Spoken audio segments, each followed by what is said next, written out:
ഇന്ന് തന്നെ ഡൗൺലോഡ് ചെയ്യൂ. കാണൂ നിങ്ങളുടെ ഫേവറേറ്റ് ഷോസ്. നിങ്ങളെ ഞാൻ വച്ചേക്കില്ല. ധനുഷേ, നമ്മുടെ കുഞ്ഞിനെ ഇല്ലാതാക്കി ഇവരെ കൊന്നു കളയണം.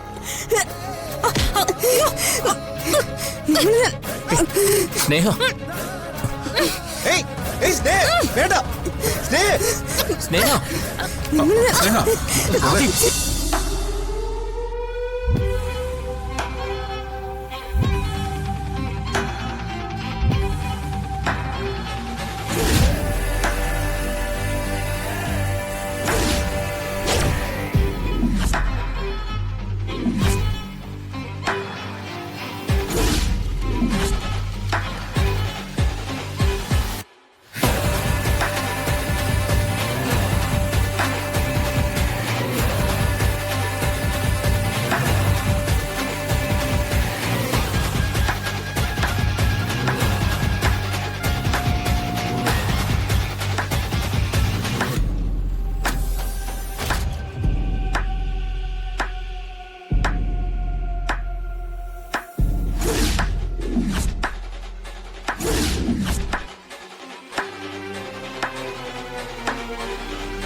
ബാക്കി കഥ ഞാൻ പറയാം. ഞാൻ എഴുന്നേറ്റ് വന്നാൽ നിന്നെ സംരക്ഷിക്കുന്നു നീ പറഞ്ഞില്ലേ? അതുകൊണ്ട് നിന്നെ സംരക്ഷിക്കാൻ എഴുന്നേറ്റ് വന്നതാണ് ഞാൻ.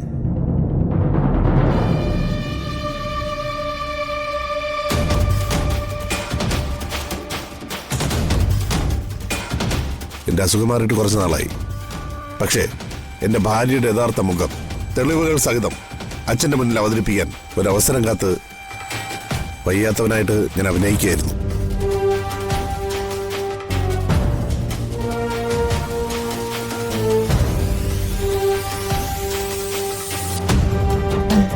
നന്ദേട്ടാ,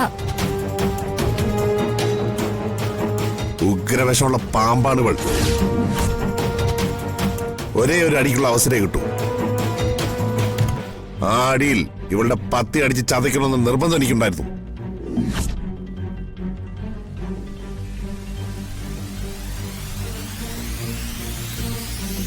അച്ഛനറിയോ, 7 വർഷം അച്ഛന്റെ ഈ മകൻ എവിടേക്കും ഒളിച്ചോടി പോയതല്ല. സ്വന്തം ഭാര്യയായി ഇവൾ എന്നെ പൂട്ടിയിട്ടതാണ്.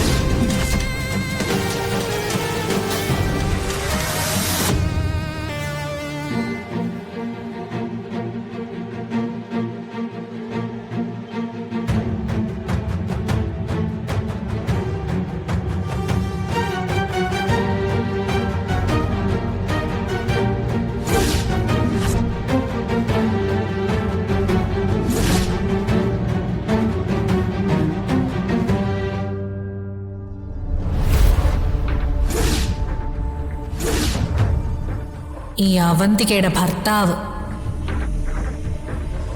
തല കുമ്പിട്ട് ഒരു ഭിക്ഷക്കാരന്റെ രൂപത്തിൽ അവന്തികയുടെ ചൊൽപ്പടിക്ക് കീഴ്പ്പെട്ട് കഴിയുന്ന ഒരു അടിമ. അച്ഛനുമായി വഴക്കിട്ട് വീട്ടിൽ നിന്ന് ഇറങ്ങിപ്പോയവൻ ജീവനോടെ ഉണ്ടോ മരിച്ചോന്ന് പോലും ആർക്കും അറിയില്ല. അറിയാവുന്ന ഏകയാൾ ഞാനാണ്. ഈ ഞാൻ മാത്രം.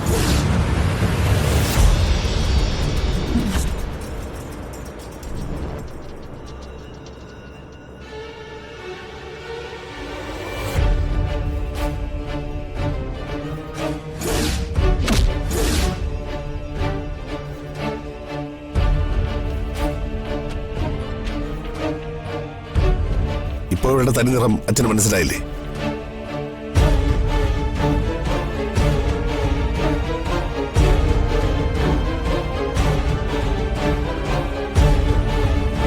ഞാൻ സച്ചേട്ടനെയും ഈ വീടിനെയും അച്ഛനെയും ഒക്കെ ഉപേക്ഷിച്ച് പോയപ്പോ എടുത്ത് എന്താ കരുതിയത്?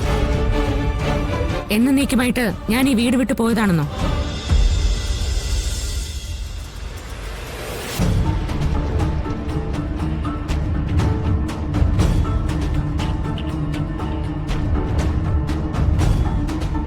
ഒരിക്കലുമല്ല. ഈ വീടിനെയും ഇവിടെ ഉള്ളവരെയും നിങ്ങളിൽ നിന്ന് രക്ഷിക്കാനുള്ള തെളിവുകൾ തേടി പോയതാ ഞാൻ. ഇപ്പൊ ഇവിടെ നടന്ന എല്ലാ സംഭവങ്ങൾക്കും പിന്നിൽ നിങ്ങളാണെന്നുള്ളതിന്റെ തെളിവുകളെല്ലാം ഞങ്ങളുടെ കയ്യിലുണ്ട്.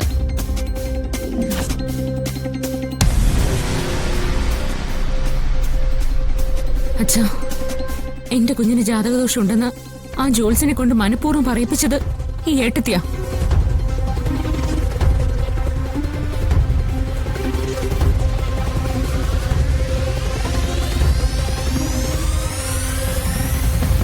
അവർ രണ്ടുപേരും ചേർന്ന് അച്ഛനെ ട്രാപ്പിലാക്കുമായിരുന്നു.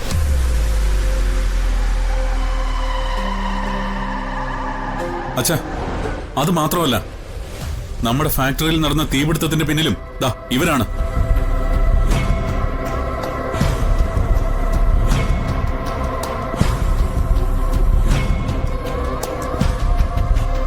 ആ മാനേജർ ഉപയോഗിച്ച് മനഃപൂർവ്വം ലൈസൻസ് പുതുക്കാതിരുന്നതും ഇവരാ. അങ്ങനെ അച്ഛനെ ജയിലിലടയ്ക്കാമെന്ന് ഇവർ കരുതി.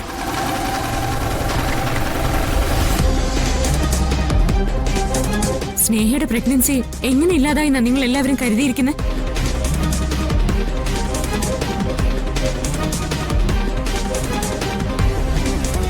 ആരും അറിയാതെ മാംഗോ ജ്യൂസിൽ വിഷം കലർത്തിയതും ഇവരാ.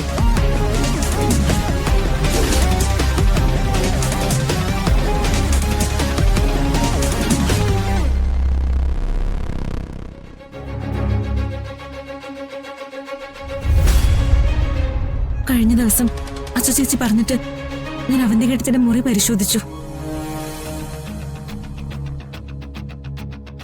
അന്ന് ആ ജ്യൂസിൽ ചേർത്ത വിഷത്തിന്റെ ബാക്കി എനിക്ക് ആ മുറിയിൽ നിന്ന് കിട്ടി.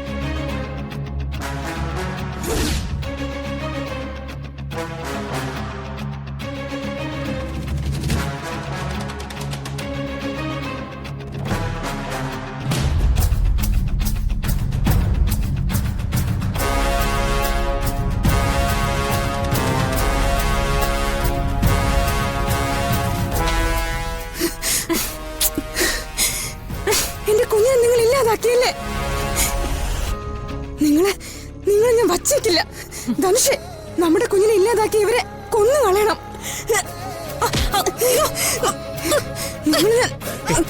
സ്നേഹ,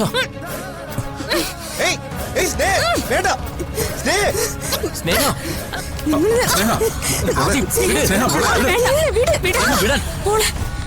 മതി, വിട്. മാറിങ്ങോട്ടെ, മതി.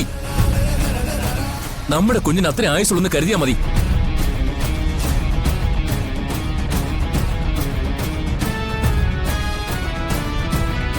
ഇവരോടൊപ്പം ചേർന്ന് ഞാൻ ചെയ്ത തെറ്റുകൾക്ക് ദൈവം എനിക്ക് തന്ന ശിക്ഷയായിട്ട് കരുതിക്കോളാം.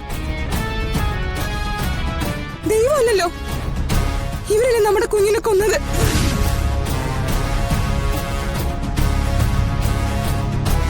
സ്നേഹേ, നീ സമാധാനിക്ക. ഇവർക്കുള്ള ശിക്ഷ നമ്മൾ വിധിക്കും.